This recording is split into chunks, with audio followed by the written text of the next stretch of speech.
You think employer branding is about hiring, but the real employer brand is what your B2B customers believe about your people.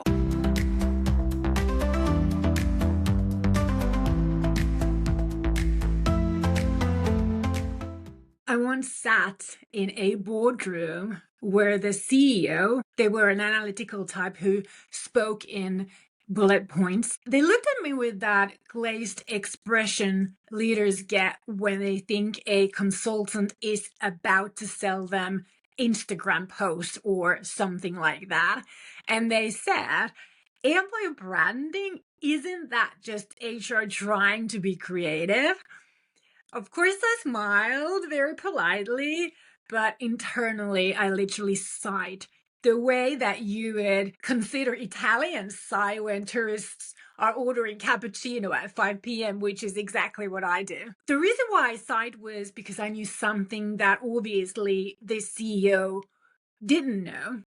Something that would change the way they lead their business for the better. Something that is based on neuroscience and can make a huge difference to them, their own career, and the way that they could be seen by their industry. And what I wanted to say was this: you think employer branding is about hiring, but the real employer brand is what your B2B customers believe about your people. Eventually, they told me that they had a bigger problem. Customers questioning their team's stability, grip on quality, and consistency. They didn't connect that problem to employer branding. Not yet, but I did.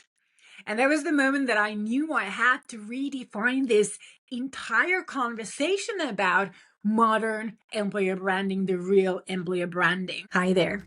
You're listening to Story Driven Business Podcast. If you are new to this podcast, my name is Susanna Rantanen, and I'm known as the expert, trusted by B2B leaders who want to build businesses where people don't just work, they commit. This podcast is for business leaders, founders, literally anyone responsible for shaping how a company shows up to its clients through its people. If you ever wondered why your organization feels harder to lead than it should, why customers' trust is inconsistent, why people drift instead of owning your mission, or why growth in your company feels heavier than the numbers suggest, this podcast solves that problem by giving you the missing link between leadership, culture, performance, and communication during the AI era. What business leaders usually get so wrong about employer branding? I would claim most think employer branding is optional, but meanwhile, customers form opinions about your people already on LinkedIn, especially if you work in the B2B sector. Employees shape your reputation in every single interaction. Talents judge your credibility before you even post a job. And your business culture leaks publicly, whether you manage it or not. Employer branding is not a side dish. It's the kitchen.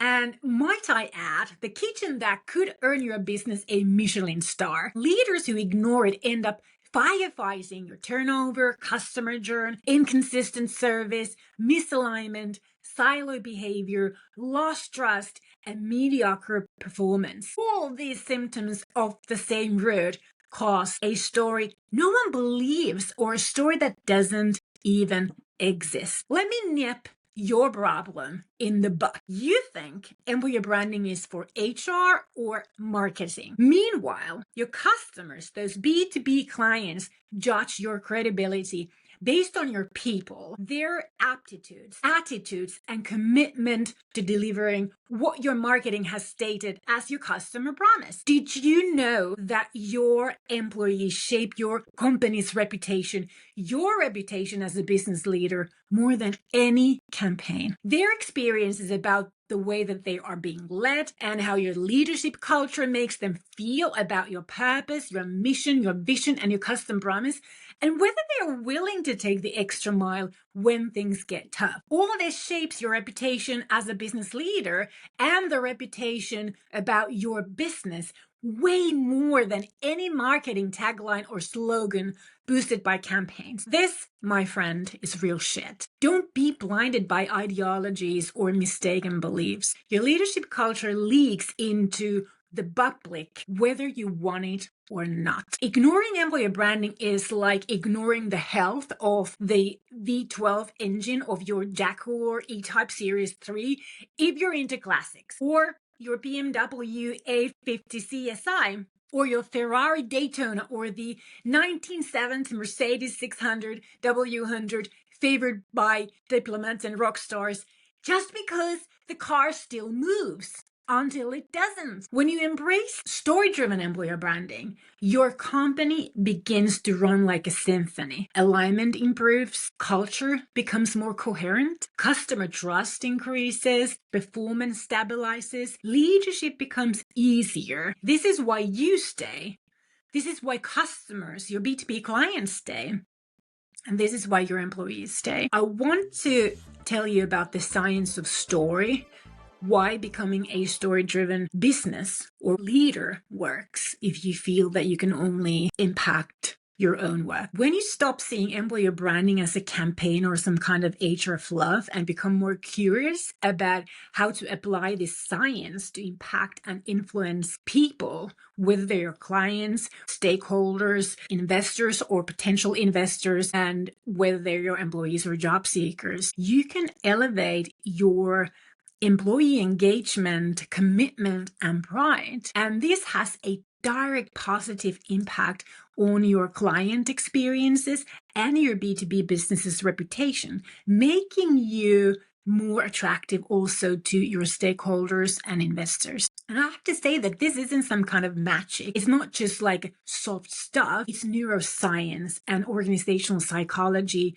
doing what they're built to do. You are not just taking advantage of this. Hardly any business realize what incredible value they're missing on when they are not taking the advantage of science in their leadership communication, internally and externally. I'm talking about science in the form of storytelling. When your business becomes a story-driven business, turning your business and leadership communication into a narrative, becoming a loved and trusted and admired brand is just a step away. No campaigns required, no magic involved, simply a story-driven business communication process applied internally and externally by your leaders, with your people, your clients, your investors, and other stakeholders. Today, we're going to demystify this. The human brain is actually a meaning-making machine. Your brain hates randomness, absolutely despises it. As humans are engineers when it comes to how our brains work. We want to live in system thinking mode. You input turns into process, which turns into output. This is also how I love to work. I'm very much a system-oriented person.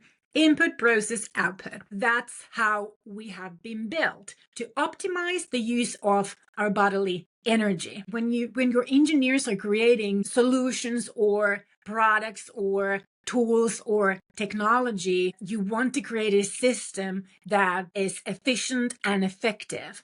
Well, that is also how you as a person work, how every single human work. The human brain is in charge of this optimization pattern. Story is the format that our brains use to organize this chaos and prioritize information and connect cause and effect and choose what we're going to do next. When your people or your clients or investors don't understand the story of your company, why it matters, where it's going, and how their role fits, they fill these gaps in between with their own assumptions. Internally, that is when your culture fractures and your teams are going to drift. Your people's performance, the engine of your business, becomes inconsistent. It's going to lead your people to goals that are not efficient or the right ones. So leading your people to goals becomes more difficult, and it's going to drain the energy that you and your other leader colleagues have. And then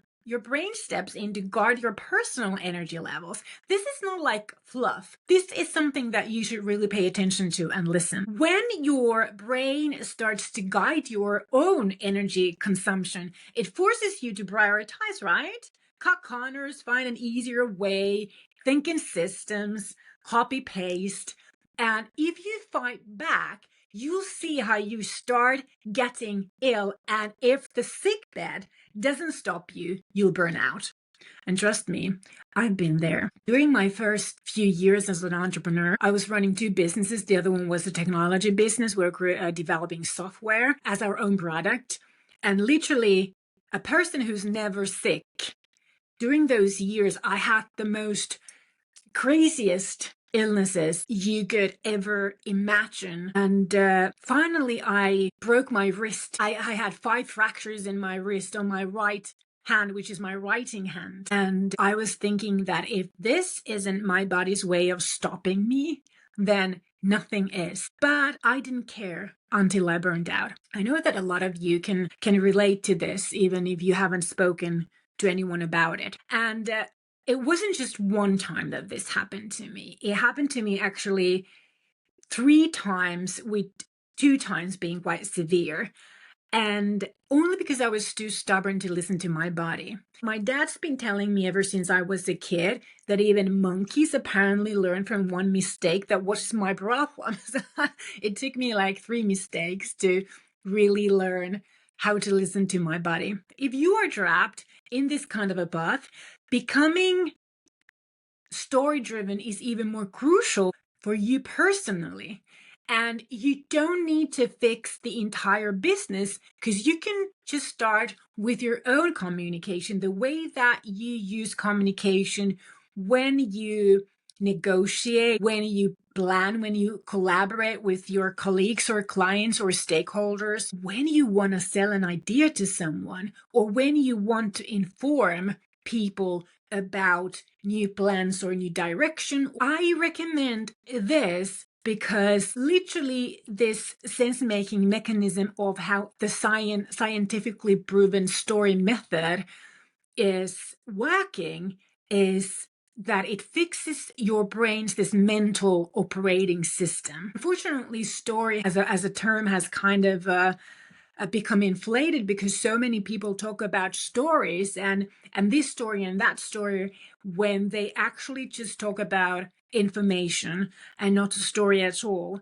But I want to emphasize that when I talk about story, I take pride talking about story as a neuroscientific form of communication. It's something that you have to learn, but you can learn. The second myth that we're going to bust is about a story and reflecting to what I just said, story being some kind of a hype word for any communication or any type of content that we create, which is absolutely not. You and I both know as leaders that leadership is intensively hard when people constantly ask, what are we doing? Why are we doing this? What's the real priority? When they're challenging us about the direction or the decision making, during these times of change with AI era, when we don't even know really why we're doing this or why we have to do this or what is waiting for us behind the corner. So we're already loaded with this cognitive weight, and it's being increased by all these questions and people challenging all this. And they're not doing it because they want to be difficult. They're doing it for the same reason as you and I do it to people above us, for example. We want to make sense of something that is unfamiliar to us. Equally, leadership is hard when people don't even ask. They just continue working the way that they prefer, focusing on tasks that they personally prefer, but have no real impact on the business goals because those tasks are easier, and learning these new ropes are just so much more daunting for them. So becoming a story-driven business leader and communicator reduces this cognitive load from you and the people you lead or sell to. Cognitive load is a fancy term for my brain is exhausted by guesswork. So connecting your business mission and your business strategy and your company's overall leadership communication or your personal communication with a clear story frame removes this guesswork and over time reduces your stress and the stress of your people from having to fix all these leadership problems when people are not connected or committed to delivering to your expectations. So story-driven leadership helps people understand why they are here, what matters, how to behave in this organization, the way that helps us reach our goals and collaborate together and deliver those customer promises, and also what decisions support the mission. And suddenly you don't need to repeat yourself 47 times. This type of leadership culture becomes self-regulating, and your people become the ambassadors of your business purpose and mission and values and that important customer promise. The third topic is that story engages the decision-making part of the brain. Neuroscience, there's this beautiful discovery. People don't make decisions based on logic first. They make decisions based on meaning, and then they justify with logic. Antonio Damasio's research on decision-making shows that when the emotional centers of our brain are damaged, people can still think rationally, but they just cannot decide. They get stuck. And Damasio explains that when emotions are not connected to decision making, as in we feel indifferent about the subject, we don't really care about it, making decisions about the subject becomes very difficult. If you think about your B2B customers, the best way to make them choose your offering is to make sure that their decision making is driven by emotions. If we think about your employees or who you want to hire, the same applies.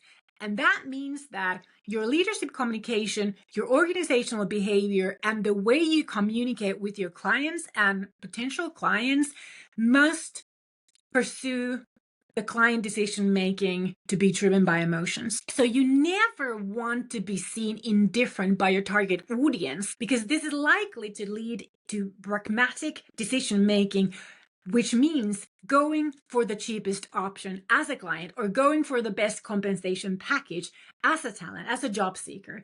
Indifference equals being a commodity, as explained by Seth Godin, who I love, or whose thinking I love very much. And you really want to steer away from, very far away from being a commodity as a business.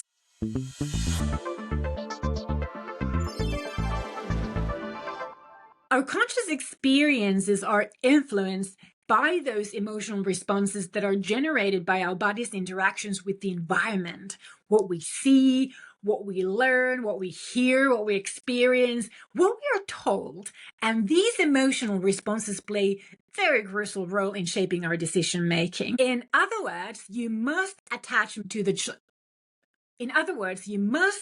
meaning to the subject to drive action. Logic simply validates that action that they already chose. So what does this mean to your B2B business? First of all, it means that your B2B company's story should be your employer brand story. Literally, this story must give your people a meaningful reason to commit, to act, and to care. Becoming a story-driven leader and business makes this happen. And when you are leading, selling, and hiring in this narrative manner, you are triggering these emotions that drive decision-making favorably to you as a leader, to your business, and to your stakeholders. In B2B, your people are your product. Your role as the business leader is to engineer this narrative in the way that pumps up the volume on those emotional triggers and turns down the logic only, because that causes decision-making problems. The fourth thing is that story creates predictability, and engineers are going to love this. Now, predictability is the foundation of trust. It's also the foundation of engineering, quality systems, and process excellence, right? And story creates behavioral predictability because shared story leads to shared beliefs lead to shared behavior, and shared behavior leads to consistent customer experience. When your internal story is clear, like crystal clear, your external reputation will stabilize. Quality will stabilize, projects will stabilize, and your teams will stabilize. The work becomes scalable because the culture becomes predictable. Leaders can finally stop firefighting. Number 5, story activates the social brain, your real competitive advantage, my friend. As humans are wired for belonging, the social brain network is constantly scanning. Do I fit here? Are we aligned? Do I understand my role? Do my contributions matter? Do we share the same beliefs, the same values? If we have to make difficult decisions, are we aligned with those?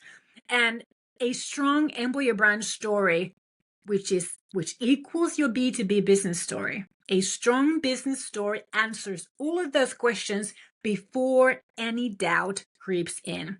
And when people feel connected to the mission and the tribe, you get lower turnover, higher engagement, stronger performance, deeper commitment to customers, and your customers will feel it every time. And this is because the social brain also decides how we treat people outside the organization. So your internal story shapes your external business reputation. Number 6, story synchronizes themes. Literally.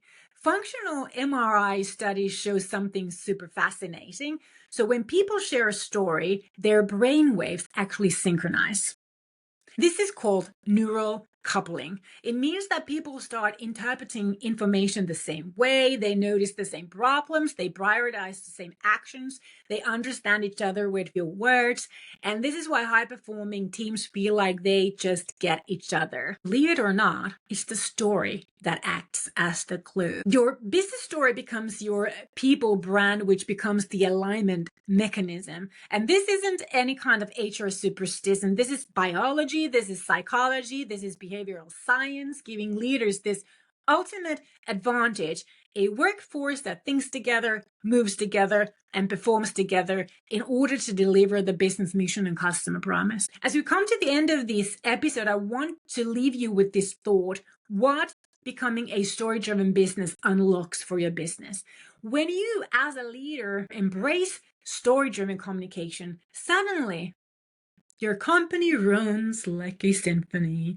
People know their role, their purpose, their impact. Customers can actually feel this stability, and your teams are aligned. Your leadership culture becomes your competitive advantage, and you as a leader, you finally get to lead. Because there's no more micromanaging, there's no more panic hiring, or no more, why is this so hard energy? I don't want to do this. And this is because your people carry the story, which leads to your business carrying itself. And this is the basis for your B2B company story-driven employer brand. And I don't want you to be fooled by thinking this is about something so unsexy as campaigns. As a B2B business, you don't have any other branding opportunity than branding who you are together and how that makes the lives of your customers and employees better. Becoming a brand is not an act of a logical campaign. It is a narrative triggering emotions that takes your company from being an indifferent option to customers, talents, investors, to becoming the one and only option for them. This episode, I hope, opens the door to the core idea behind my entire book, Story-Driven Employer Branding. Your B2B business brand is the story people express about working with you internally and externally. And when you shape that story intentionally, strategically, and consistently, people are drawn to the story that changes something for them.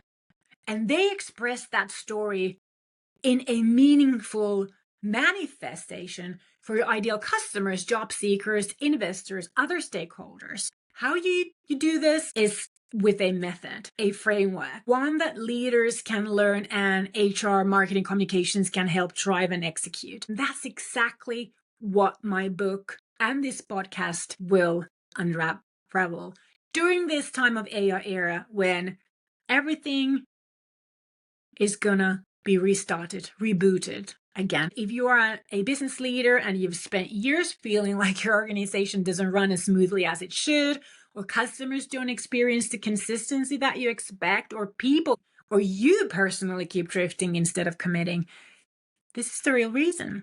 And now you are, my friend, in the right place to solve it. If you want to get started, then you want to check out my book. It's available directly through me on www.storydrivenemployerbranding.com or through Amazon.